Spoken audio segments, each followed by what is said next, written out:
कई पुरानी चीज़ों को नेगेट करता है बिना कुछ जाने समझे, और कुछ नई चीज़ों को बताता है। ये एक स्वाभाविक प्रक्रिया है धर्म के प्रचारकों में, जिन्होंने धर्म प्रतिपादित किया।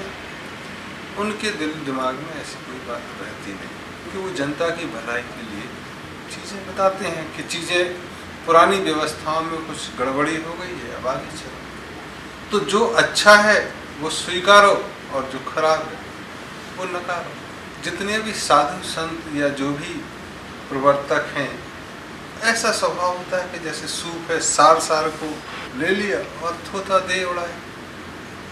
तो हमारी, अगर हम अपनी भलाई चाहते हैं और हम अगर अपने परिवार के तथाकथित मुखिया हैं या समाज के मुखिया हैं, तो मेरी सोच ऐसी होनी चाहिए कि जो जो सार है मैं उसको स्वीकार करूं और जो बेकार है उसको नकारूं, अस्वीकार करूं। अगर कोई चीज़ ऐसी है कि जिसमें थोड़ा परिवर्तन देश काल समाज स्थान के हिसाब से हो सकता है, और अगर बिल्कुल बेकार लगती है तो छोड़ दो। अब अगर कोई चीज़ मुसलमान कर रहे हैं और हिंदू उसको नकारें तो बेवकूफ़ी होगी। कि कुरान में लिखा है कि भाई बैठ के पानी पीना चाहिए, एक घूंट को 3 बार में पीना चाहिए, तो आप बोले नहीं कुरान में लिखा हुआ है तो हम नहीं पिएंगे। This will be N utter nonsense of whosoever knows the medical science. Quran में लिखा हो, बाइबल में लिखा हो, धम्मपद में लिखा हो, वो बता रहा है कि भाई ऐसे स्वस्थ रह सकते हो। तो आप देखो, अब ठंडे प्रदेशों में उन्होंने कहा जमीन पे बैठ के खाना खाओ, क्योंकि हिंदू शास्त्रों में लिखा है। गर्म प्रदेश के तो ऐसा कहीं नहीं लिखा है। वहाँ जूता पहनना मजबूरी है, कुछ गर्म पेय पदार्थ पीना मजबूरी है, नहीं तो आप मर जाओगे।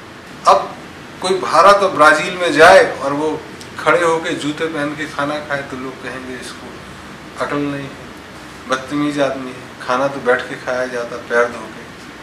अरे वो ठंडे प्रदेश से आया है। तो चीज़ें स्थान समय काल के हिसाब से अलग अलग दिखती। अगर हम मुखिया हैं और हम सोचते हैं कि हमारी भलाई हो, तो हमको चीज़ों को जांचना परखना चाहिए, उसके बाद नेगेट करें।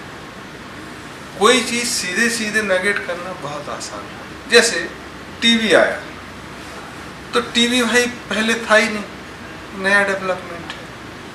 अब नया डेवलपमेंट है, आप उसको कैसे लिखोगे? बोले गीता में नहीं लिखा, बाइबल में नहीं लिखा, कुरान में नहीं, हम तो टीवी नहीं देखें। ये स्वीकार करना होगा कि चीज़ें आगे बढ़ रही हैं। धर्म ग्रंथ हमको सिर्फ मार्गदर्शन देते हैं। टीवी देखना है नहीं देखना है, हमारी आंखें जवाब दे गई हैं। टीवी क्यों देखना? शोर ज़्यादा होता, टीवी क्यों देखना? बाथरूम में बात नहीं करनी है, धर्म ग्रंथों में लिखा है। क्यों? क्योंकि बाथरूम में अगर बात करोगे तो पेट साफ नहीं होगा, पेट साफ नहीं होगा तो बहुत सारी बीमारी। अब उन्होंने कहा कि मोबाइल से भी बात नहीं करनी चाहिए बात, तो ये उसका एक्सटेंशन है। आप सोच समझ के यही आप कहें कि भाई खैनी नहीं खानी चाहिए बाथरूम में, सिगरेट नहीं पीनी चाहिए, ये भी एक तरह के अनुभव है। तो ये चीज़ें अच्छी हो कि हम किसी भी नई चीज़ को जांचें परखें। एक बुद्धिमान लोगों की सभा हो, उसमें बैठें, क्या कुछ तब्दीली की ज़रूरत है, क्या इसको स्वीकार करने में हमारा कोई नुकसान है, क्या वाकई में हमारे जो नीतिगत नियम हैं उनके विरोध में जाता है, तब चीज़ अच्छी लगे। और हम बिना सोचे समझे टेलीविज़न का, फ्रिज का, नई मेडिकल साइंसेस का विरोध करते हैं और खुद ठीक से रहते हैं।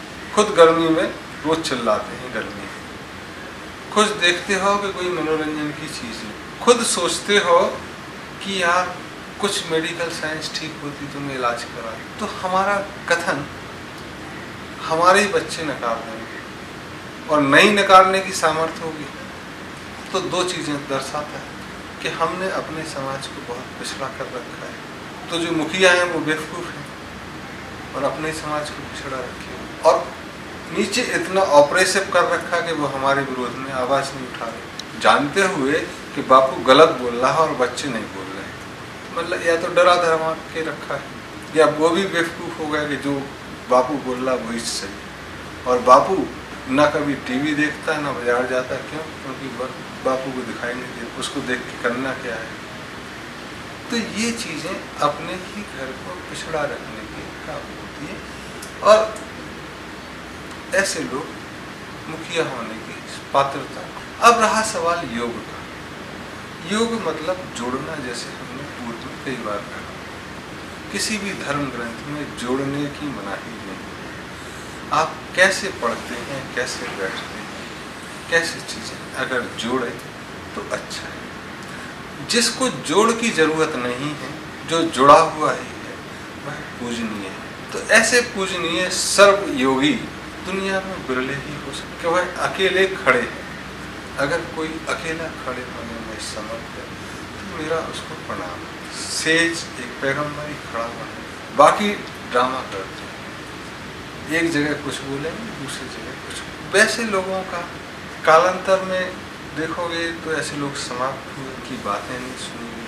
हाँ, उस समय वो झगड़ा फसाद करने के लिए। दूसरा, हम अच्छे हैं, अगर मेरे पास कोई अच्छी चीज़ है और मैं तुमसे जबरदस्ती करूँ तो तुमको उसके बारे में विरोध या विद्रोह की भावना आएगी।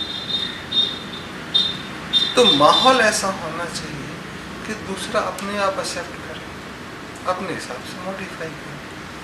मैं प्रेशर क्यों दूँ कि नहीं नहीं तुम्हारे लिए अच्छा है और तुम नहीं मानोगे तो हम डंडे मार के तुम। तो ये कंपैशन जो है, ये दया या सहानुभूति वैसा ही हो जाता है जैसे पूर्व में धर्मांतर में बहुत सारे देशों में कि नहीं नहीं राजा का धर्म अच्छा है और बाकी सबका धर्म डंडे से बदल।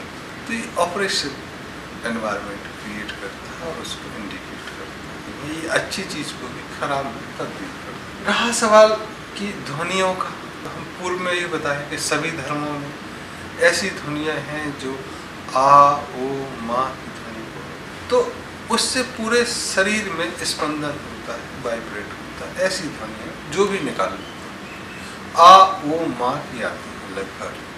अब उससे ओम बनाओ, आमीन बनाओ, ओंकार बनाओ, जो तुम्हारी मर्जी है वो बनाओ। वो योग निषिद्ध नहीं करती, वह कहती है कि नमस्कार करो, प्रणाम करो। झुकना एक अलग है।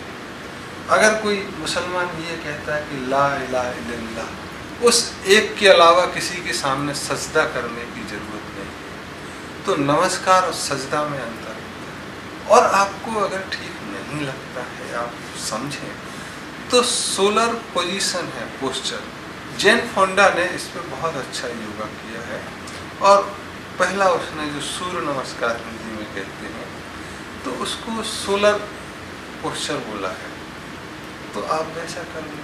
हाथ जोड़ना है तो वो एक चक्र होता है, इसमें इस तरह से हाथ जोड़ते हैं, शुरू करते हैं, आप वैसे कर सकते हैं। लेकिन सिर्फ इसलिए कोई चीज़ आप नकार दें कि नहीं नहीं वो मेरा दुश्मन है और वो इस्तेमाल करता है, तो कायदे से दुश्मन से भी सीखना चाहिए। और दुनिया में जितनी भी तरक्की हुई है, जागरूक समाज में दोस्तों से कम दुश्मनों से ज़्यादा सीखा है। इसलिए जो आज दोस्त नज़र आते हैं वो कई बार भविष्य में नकार दिए जाते हैं। जो आज दुश्मन नज़र आते हैं उनसे ही लोग सीखते हैं, जागरूक होते हैं और वो करीब आते हैं। तो परमानेंसी कुछ होती नहीं। तो ये जो म्यूचुअल सामूहिकता की दौड़ दुनिया में दिखाई देती है, एसिमिलेशन की, ऊपर से तो ये दिखता है कि हम एक दूसरे को ख़त्म करने के फिराक में चल रहे हैं। तो जितने भी प्रयोग चल रहे हैं दुनिया, चाहे वो एक धर्म के लोगों पे शक करना, दूसरे धर्म के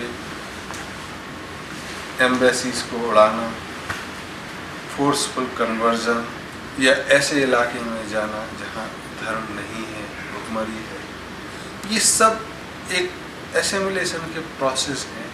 क्योंकि नेगेटिव से ही चीज़ें आगे बढ़ती हैं, ना ना ना, झगड़ा फसाद, फिर दोस्ती, ये एक नियम है। तो हम इसको प्राकृतिक मानते हैं, तो लोग विरोध कर रहे हैं तो मानेंगे, क्योंकि जो माने हुए हैं वो कौन सा योग कर रहे हैं। अगर ऐसा होता तो हिंदू समाज या सनातन जो है स्थिति हो उसमें सब योग कर रहे हो और सब स्वस्थ हो। अनफॉर्चुनेट पार्ट है कि वही नहीं कर रहे हैं। उन्हीं के लिए ज़्यादा दुकानें चला रहे हैं लोग जो योगा दिखा रहे हैं।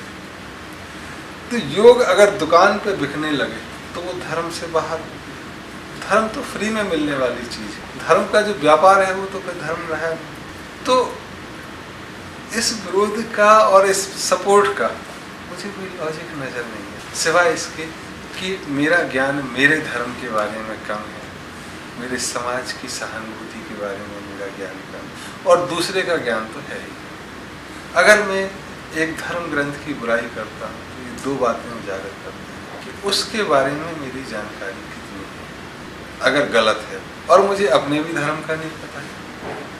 तो अगर एक हिंदू बाइबल की, कुरान की, धम्मपद की बुराई करता है और अगर उसने ये तीनों ग्रंथ अच्छी तरह से जीवन में उतारे हैं तब तो उसकी बात का वजन है। और अगर जैसे ही पढ़ लिए हैं क्रिटिक करने के लिए तो अभी थोड़ा वजन है, लेकिन ना पढ़ा, ना गुना, ना अनुभव किया, ऐसे लोगों की बातों को क्या बोलें और ऐसे लोगों को क्या बोलें, ये हमको बोलने की जरूरत नहीं।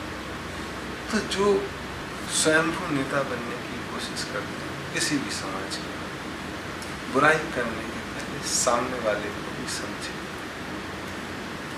तब उनकी बात में दम लगेगा।